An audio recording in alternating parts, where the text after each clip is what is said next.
देखने में बहुत अच्छा लग रहा है। ऐसा लगता है कि उसको हाथ में लिया जाए। सुन रहे हैं आप? हाँ।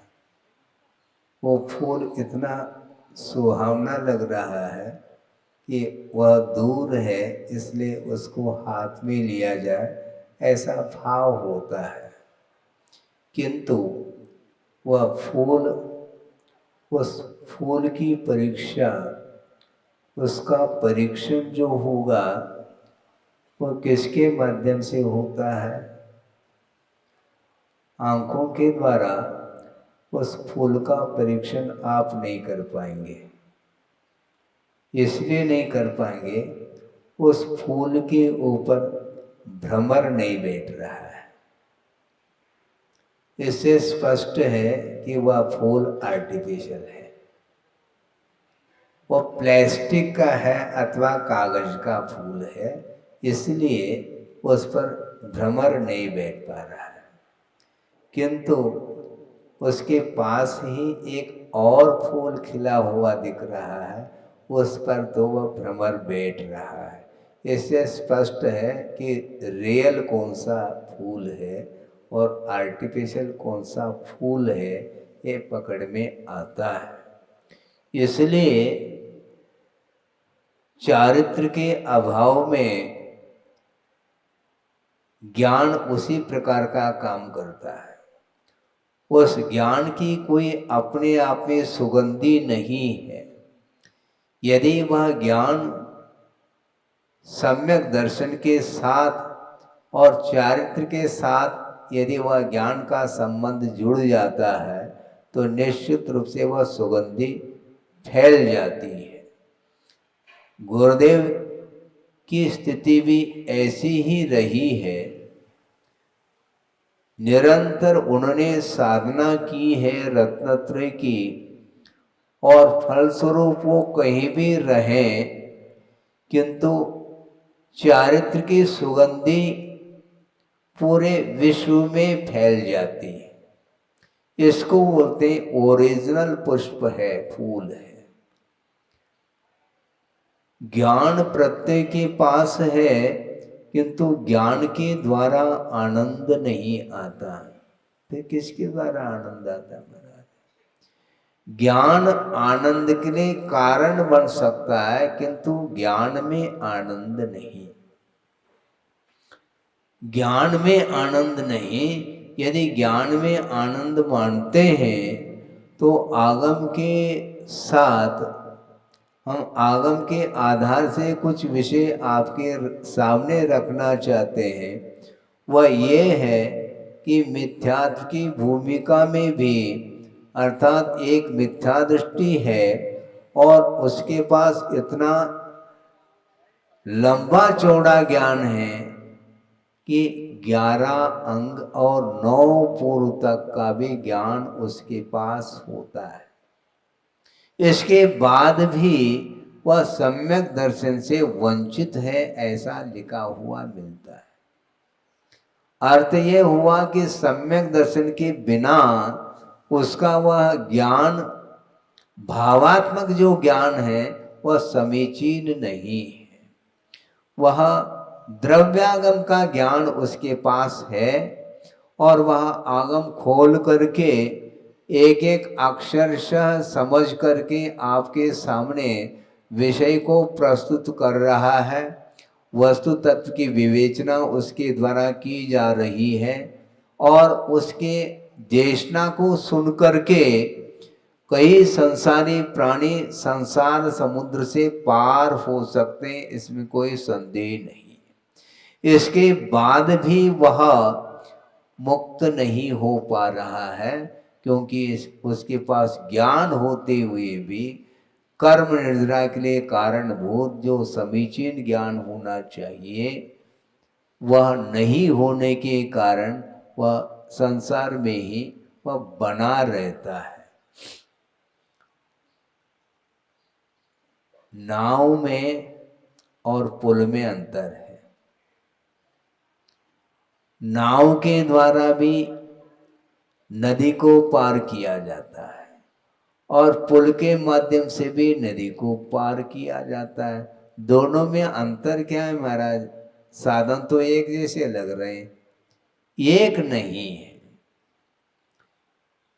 किंतु बड़ा अंतर यह है कि वह पुल कभी भी नदी से पार नहीं हो सकता। पुल पर चलने वाले लोग तो पार हो सकते हैं। क्या कहा? पुल पर चलने वाले लोग तो पार हो जाएंगे, किंतु वह स्वयं पुल नदी से पार नहीं हो सकता। इसी प्रकार जो अभव्य होता है अथवा भव्य मिथ्या दृष्टि होता है, वह स्वयं तो दूसरे को पार लगाने में सहयोग दे रहा है, किंतु स्वयं पार नहीं हो पा रहा है। इसलिए आचार्य ये कहना चाहते हैं कि पार होने वाले तो हो रहे हैं और श्रद्धान के माध्यम से पार होते चले जा रहे हैं, किंतु उसका स्वयं का खुद का श्रद्धान नहीं हो पा रहा है। बड़ा आश्चर्य लगता है। उपदेश तो वह दूसरे के लिए दे रहा है, किंतु उस उपदेश का अनुकरण स्वयं नहीं कर पा रहा है, तो कल्याण कैसा होगा? कल्याण ज्ञान मात्र से नहीं होता, किंतु अनुकरण करने से कल्याण होता है। अर्थात प्रयोग की आवश्यकता है, बिना प्रयोग संभव नहीं है।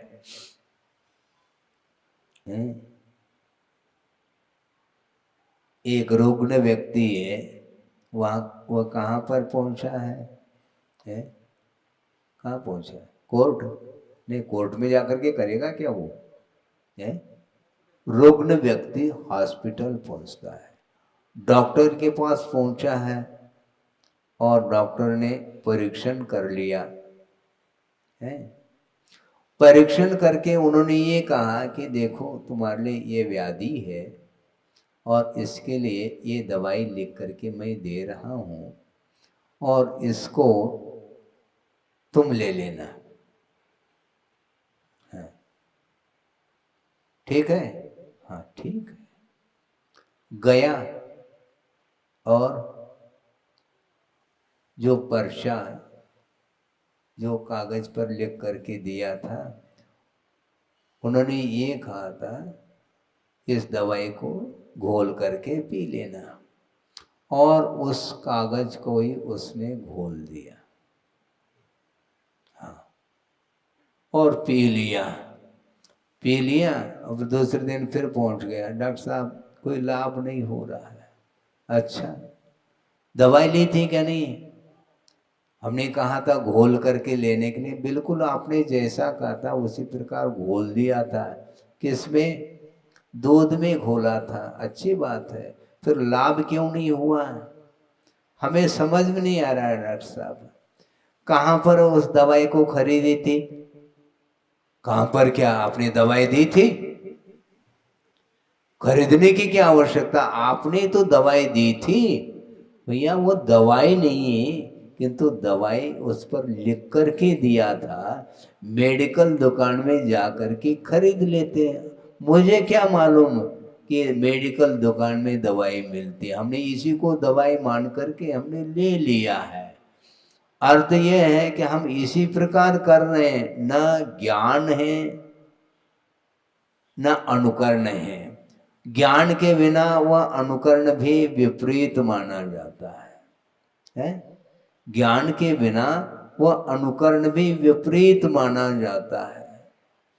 और एक बार डॉक्टर साहब ने और एक प्रसंग आया, उन्होंने ये कहा कि देखो इस शीशे में दवाई है, क्योंकि दवाई लेकर के पियो कहने से तुमने उस पर्चे को भी घोल करके पी लिया, इसलिए हमने सोचा कि तुम्हारे पास बुद्धि है ही नहीं, इसलिए हमने सोचा अब शीशी में ही दे देना चाहिए दवाई को।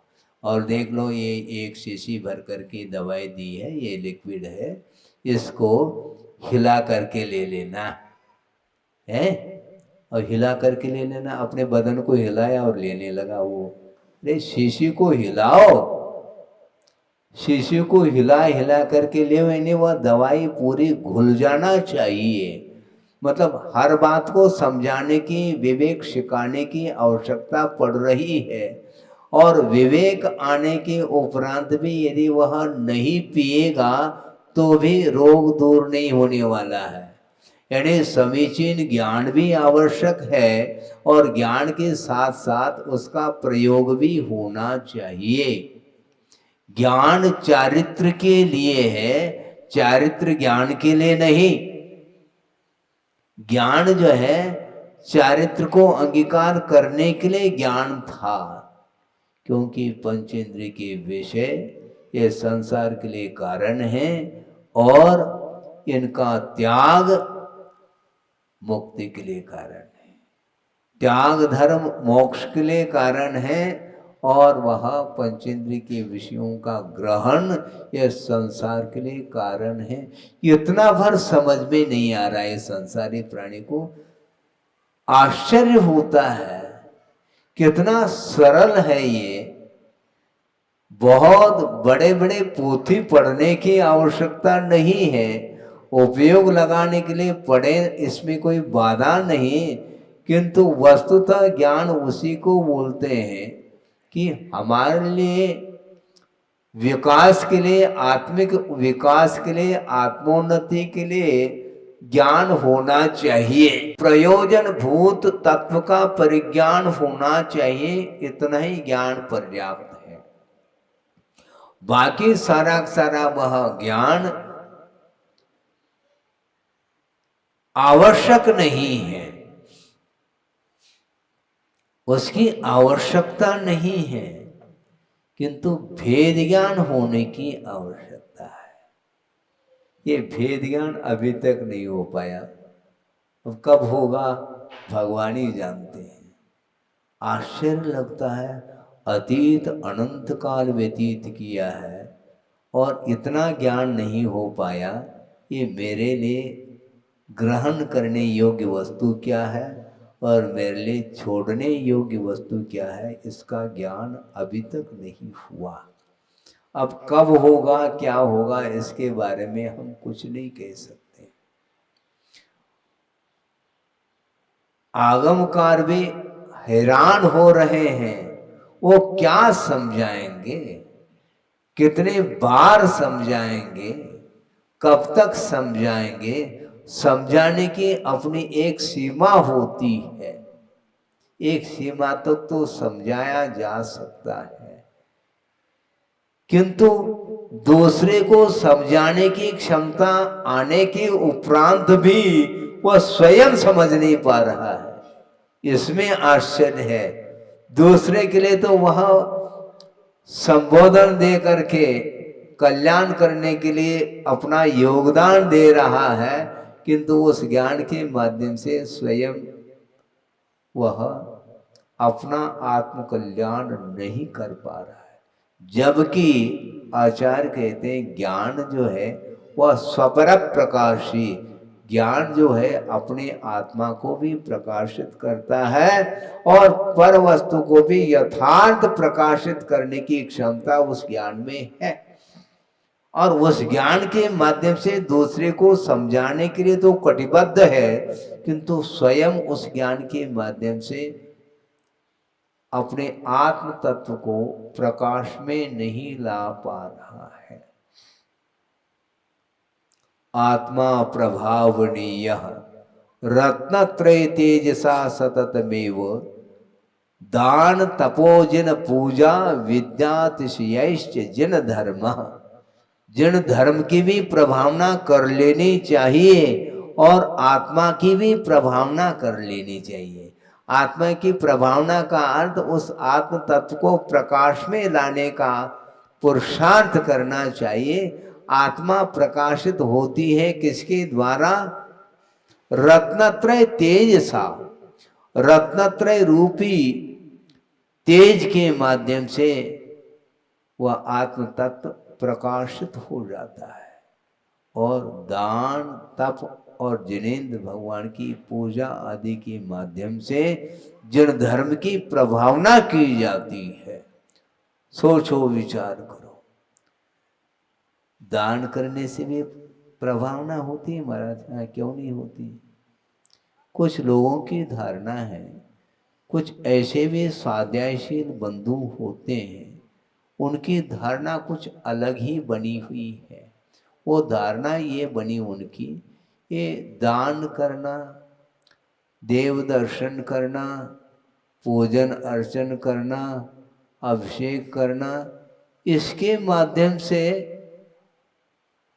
केवल बंद होता है, ऐसी उनकी धारणा है।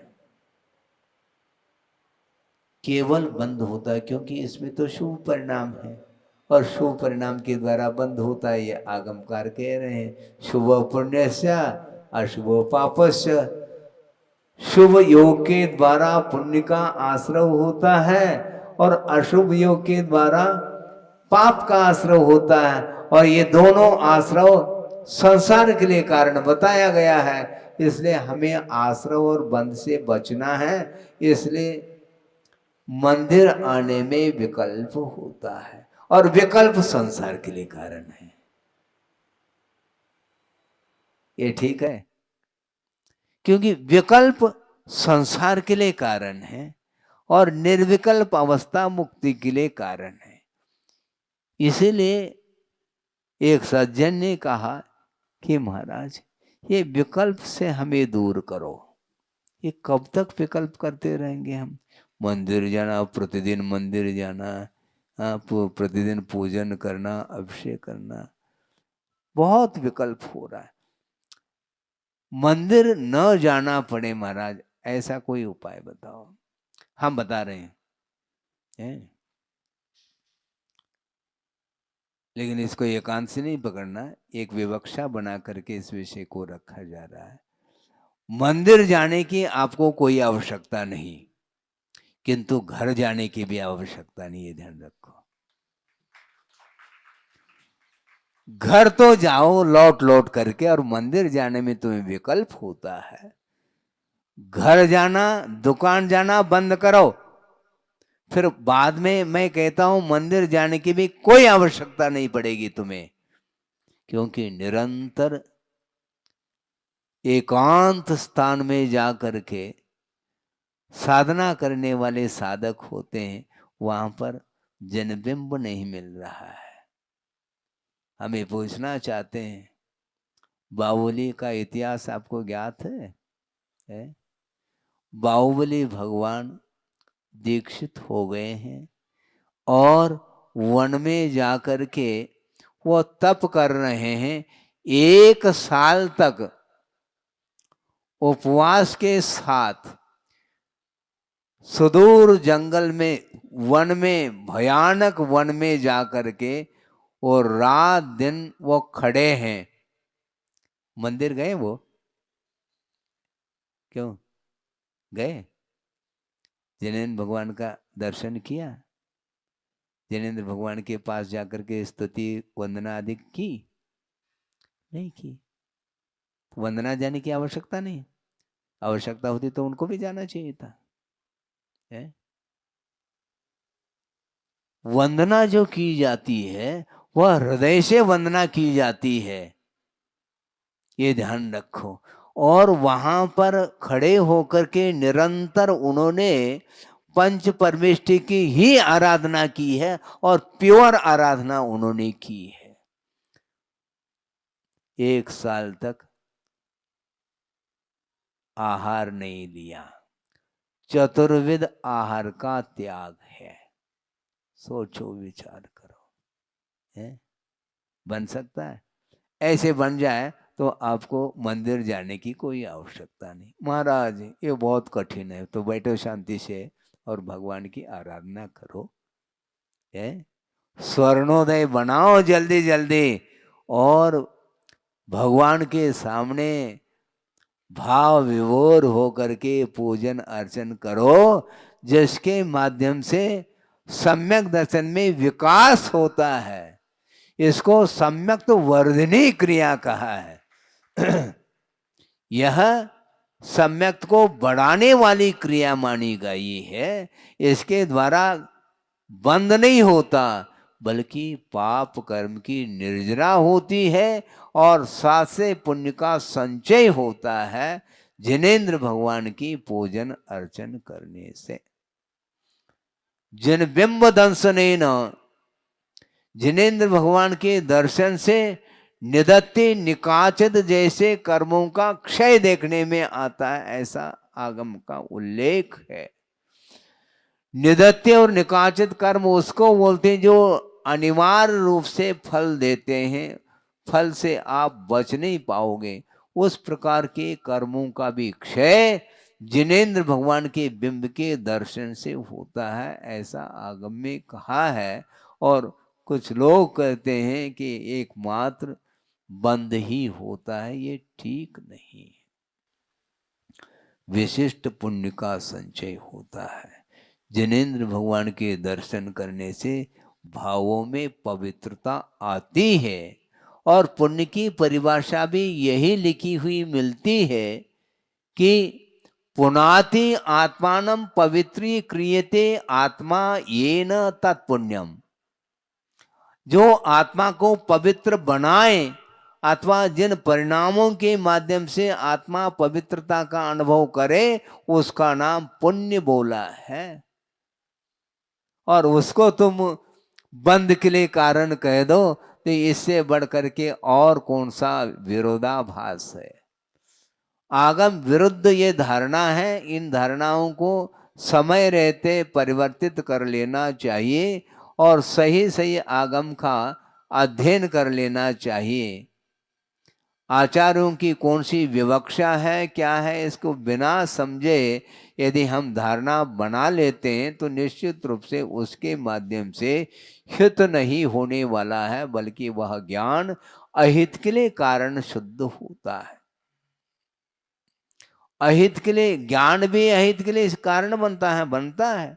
वह विपरीत ज्ञान माना जाता है, वह विपरीत ज्ञान ही अहित के लिए कारण बनता है। और जो समीचीन ज्ञान है वह हित के लिए कारण बनता है। इसलिए कभी भी भूल करके भी इस प्रकार का परिणाम नहीं लाना कि भगवान के पूजन अर्चन करने से एकांत रूप से बंद ही होता है, नहीं, किंतु पाप कर्म की निर्जरा उसके बिना संभव नहीं है।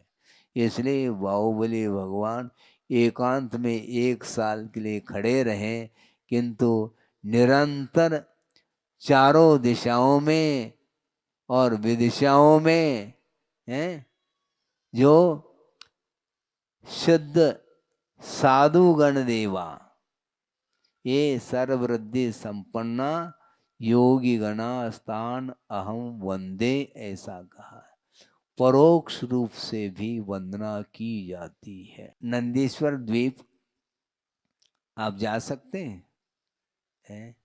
नहीं जा सकते, किंतु यहीं पर बैठे बैठे नंदीश्वर द्वीप में जो अकृत्रिम चैतान्य है उनकी वंदना यहीं पर बैठे बैठे गदगद होकर के, भाव विभोर होकर के, भक्ति के साथ उनकी पूजा और उनकी उस वंदना और स्तुति आदि की जाती है। भाव ही तो है। अब देखो, विवक्षा बना रहा हूं मैं। आपके पास एक अलग ही क्वालिटी का पुण्य है। अच्छा महाराज, आज आपको क्या हो गया? हमारी पुण्य की प्रशंसा कर रहे हैं आप, क्यों नहीं करेंगे? आपका इतना पुण्य है, आप सुबह बैठे हैं कहाँ पर? दिल्ली में, और 1 घंटे में आप कहाँ पहुंच गए? शिखरजी पहुंच गए। पुण्य का ही तो उदय है। और मुनि महाराज हो तो पहुंच पाएंगे क्या? तो मुनि महाराज का पुण्य कहाँ है? अब यहाँ पर बैठे हैं, सीधा बेंगलोर उतर गए, श्रवण बेलगोला उतर गए और वहां पर दर्शन कर रहे हैं। 1 आध घंटे के भीतर आप इधर से उधर पहुंच जाएंगे। पहुंचते कि नहीं? और इतनी दूरी यात्रा करके नाश्ता के लिए पुनः अपने स्थान पर आ जाते हैं। घंटे 2 घंटे के अंदर है। और वहां जाकर के अच्छे वस्त्र पहन करके, शुद्ध वस्त्र पहन करके, अभिषेक पूजन आदि करके आ जाते हैं। ये पुण्य के बिना हो रहा है क्या? फिर इतना पुण्य तो फिर महाराज का तो है नहीं है। और दूसरी बात, चातुर्मास का समय है, अब हिल नहीं सकते महाराज, फिर कैसे करेंगे हम? ऐसा थोड़ी होता है। हम यहीं बैठे बैठे भगवान की वंदना, यहीं बैठे बैठे समय शेखर जी की वंदना, यहीं बैठे बैठे नंदीश्वर द्वीप में जो अकृत्रिम चैतन्य आदि हैं उनकी वंदना कर सकते हैं और करते हैं। उसके माध्यम से पुण्य का संचय, वह गृहस्थ से भी ज्यादा पुण्य का संचय वह श्रवण कर सकता और करता है। ये अपनी अपनी भूमिका है। ये है। आप दान देते हैं, आहार दान, मैं तो दे नहीं सकता। फिर आहार दान के माध्यम से जो पुण्य का संचय होता है वो मेरे द्वारा तो हो नहीं पाएगा। होता है? मैं पुण्यार्जक नहीं बन सकता। और आप डेली बन रहे हैं। ऐसा नहीं है, आपकी भूमिका है। आप अपनी भूमिका के अनुरूप पुण्य संचय करने के लिए साधन है आपके लिए, किंतु श्रवण के पुण्य संचय के लिए अलग साधन हुआ करते हैं। और वो आहार दान नहीं देते हैं, फिर दान ज्ञान दान देते हैं। देते कि नहीं? ज्ञान दान देते हैं और रत्नत्रय का भी दान देते हैं। गुरु जो होते हैं वे रत्नत्रय का दान देते हैं और उस रत्नत्रय की आराधना के माध्यम से मोक्ष तक पहुंच रहा है। तो मोक्ष तक पहुंचाने में यदि कोई निमित्त है तो गुरु हैं, ये कहा है। आपने पड़गान कर लिया, नवदा भक्ति पूर्वक पड़गान करके आहार संपन्न कराया और महाराज को पहुंचाने के लिए गए। कहाँ तक है? जहाँ महाराज जिस स्थान में रहते हैं वहां तक कमंडलू लेकर के पहुंचाने के लिए गए हैं। किंतु गुरु रत्नत्रय दान करके मोक्ष तक पहुंचाने में वह निमित्त कारण है। सोचो, विचार करो।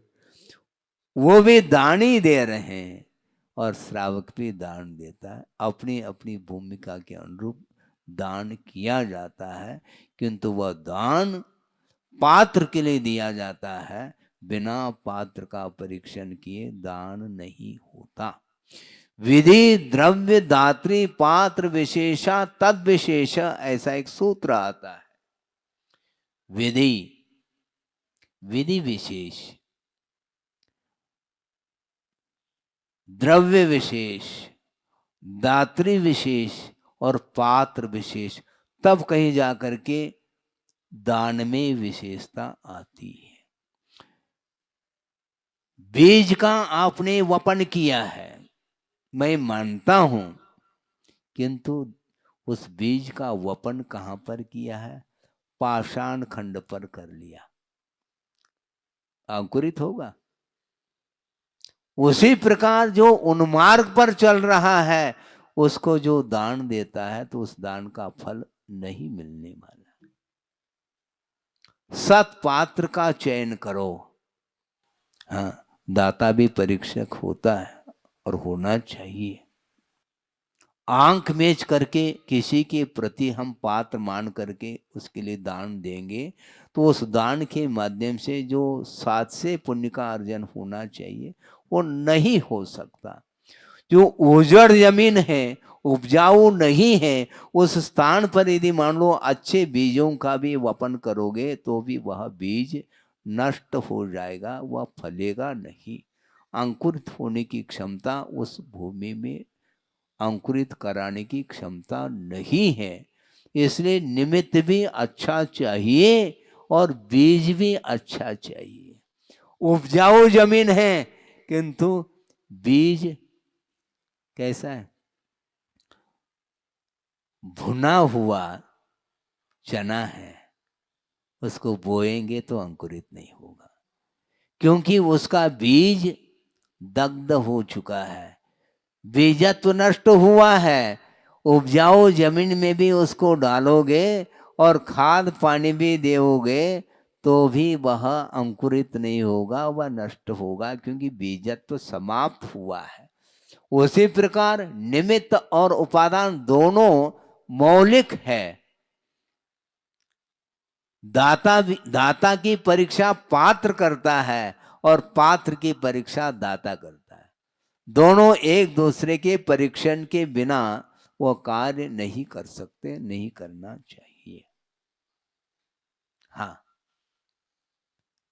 विधि अर्थात नवदा भक्ति पूर्वक श्रमण है, श्रमण के योग्य नवदा भक्ति अलग है, क्षुल्लक अधिक है, उसके प्रति यथा योग्य भक्ति करके वह आहार देता है। अप्सूनारंभाणाम आर्याणाम इष्यते दानम, इस प्रकार रत्नकर्ण श्रावकाचार्य के अंदर आचार्य समंतभद्र स्वामी ने लिखा। जो 5 सूनों से ऊपर उठा हुआ है, सूने कितने होते हैं? गिनो, श्रावक हो तुम लोग, 5 सूना भी नहीं जानते हैं? चक्की, चूल्हा, बाल्टी और उखली और बुहारा, ये 5 सूने माने जाते हैं। ये आरंभ के कार्य में आते हैं, इनके द्वारा आरंभ होता है। और जिसके पास ये 5 सूने नहीं है, वो आहार देने का, वह आहार के लिए वह पात्र माना जाता, उसको आहार देना है भक्ति पूर्वक। करुणादान अलग वस्तु।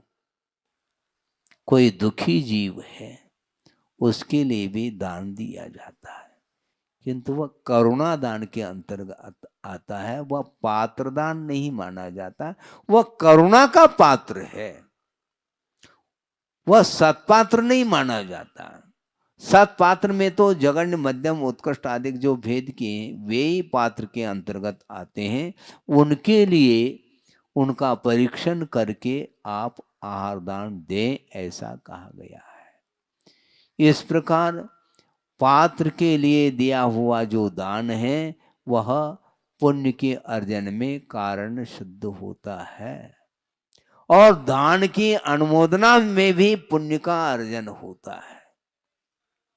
दान की अनुमोदना के माध्यम से भोग भूमि तक पहुंच जाते हैं। कौन? पशु आदि भी, क्योंकि पशु दान दे नहीं सकते हैं। दे सकते हैं क्या? नहीं, किंतु कोई दे रहा है तो उसकी अनुमोदना करते हैं। इसलिए प्रसंग आ गया, इसलिए मैं कहना चाहता हूं, क्योंकि प्रतिदिन यह प्रसंग देखने को मिलता है चौके में कि पड़गान करने के लिए आप लोग खड़े हैं। एक जो परिवार है जिसने पड़गान कर लिया है वही दाता माना जाता है। उसके साथ साथ इर्द गिर्द जितने भी हैं वो सारे सारे उसी में परिक्रमा लगाना प्रारंभ करते हैं। मना करने के उपरांत भी वो करते हैं। सुनने में आ रहा है क्या? नहीं हमारा सुनने में नहीं आ रहा है, ऐसा थोड़ी है। आपके लिए ही कहा जा रहा है, नहीं किया जा सकता। और वहां पर चौके में पहुंचने के उपरांत भी 1-1, 2-2 मिनट खड़ा रहना पड़ता। पहले से वो वहीं दौड़ करके पहुंच जाते हैं और वहां पर 20-25 ने 50 व्यक्ति तक वहां पर भीतर प्रवेश कर जाते हैं। और क्या बोलते हैं? महाराज हम इतई के हैं।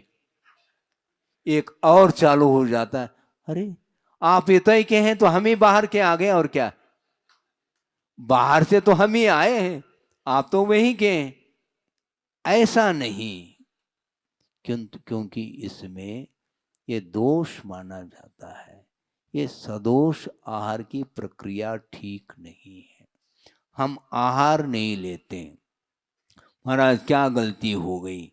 मैं आपकी गलती को सुधारना नहीं चाहता, क्योंकि मुझे अपने दोष को निकालना है।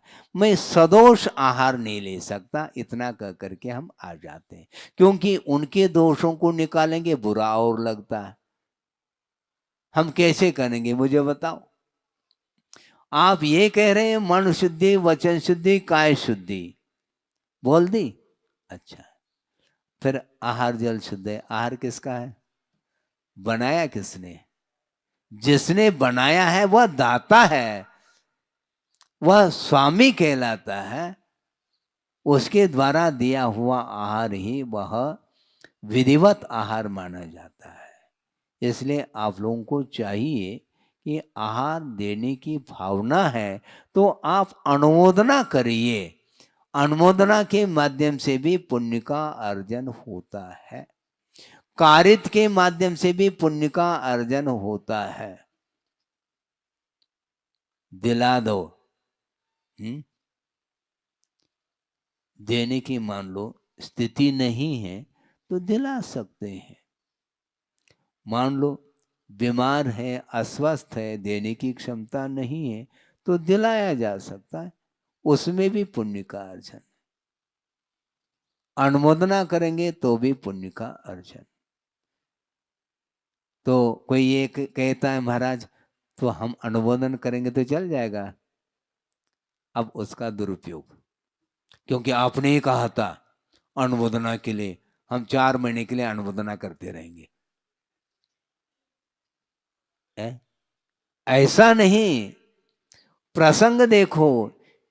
यदि देने की क्षमता नहीं है तो उस समय अनुमोदन करो, दिलाने की योग्यता नहीं है तो अनुमोदन करो, ये कहा गया है।